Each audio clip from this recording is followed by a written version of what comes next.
La découverte d'un important stock de riz dans un entrepôt est salubre, dont la description des caractéristiques a plongé dans la consternation et l'émoi les consommateurs est encore fraîche dans nos mémoires. Les autorités sur les lieux parlent alors d'un riz moisier à la base qui est ensuite lavé puis reconditionné pour être enfin mis en vente. Lequel riz sur les étalages est présenté comme un riz de gamme supérieure et pourtant... Et nous sommes tombés là en flagrant délit d'une action commerciale illicite telle qu'on ne les rencontre jamais dans la région du littoral. En fait, nous sommes là réunis dans un cadre où les infractions au commerce pour ceux qui font l'école sont toutes réunies au même endroit. Les infractions au poids et mesure, les infractions au prix, les infractions à la qualité, les infractions même également à la manipulation des écritures qui sont soutenues par la norme qui encadre les produits préemballés.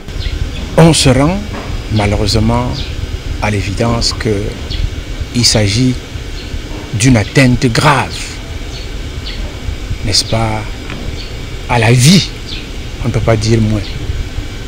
Le consommateur a besoin d'être protégé. Et ce riz reconditionné va être redistribué, redéployé dans les marchés et vendu aux ménages, aux Camerounais. Vous voyez combien de personnes sont en danger.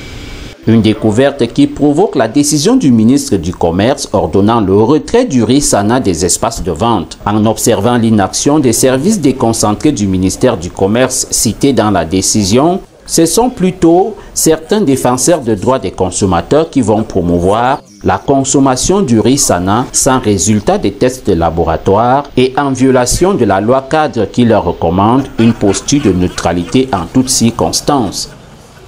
À la délégation régionale du commerce, rencontrer le délégué régional, et ensuite nous mettons le cap au port pour la démonstration.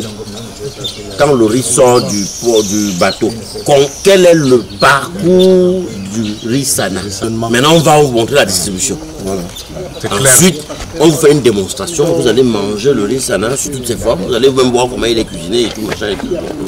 Il y a tout un buffet. Des postures en concrète rupture avec l'éthique et l'intégrité des missions des défenseurs des droits des consommateurs. Invités à la consommation d'un riz déclaré impropre à la consommation humaine par les autorités sans en exiger le moindre test de laboratoire est une démarche qui laisse entrevoir une attitude mercantile et corrompue. Toute chose que condamnent d'autres leaders de défense des droits des consommateurs.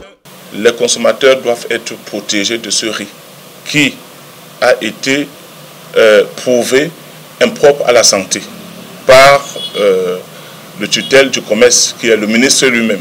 Quand le ministère du commerce est au courant d'un produit qui peut nuire à la santé publique, il demande immédiatement le retrait de ce produit jusqu'à ce que ce produit soit passé par des tests et voir maintenant s'il doit être entièrement exclu ou bien relancé dans le marché. Donc les droits des consommateurs que nous sommes, nous veillons à ce que la décision du ministre soit, n'est-ce pas, appliquée à la lettre. De ces criminels qui empoisonnent la société camerounaise.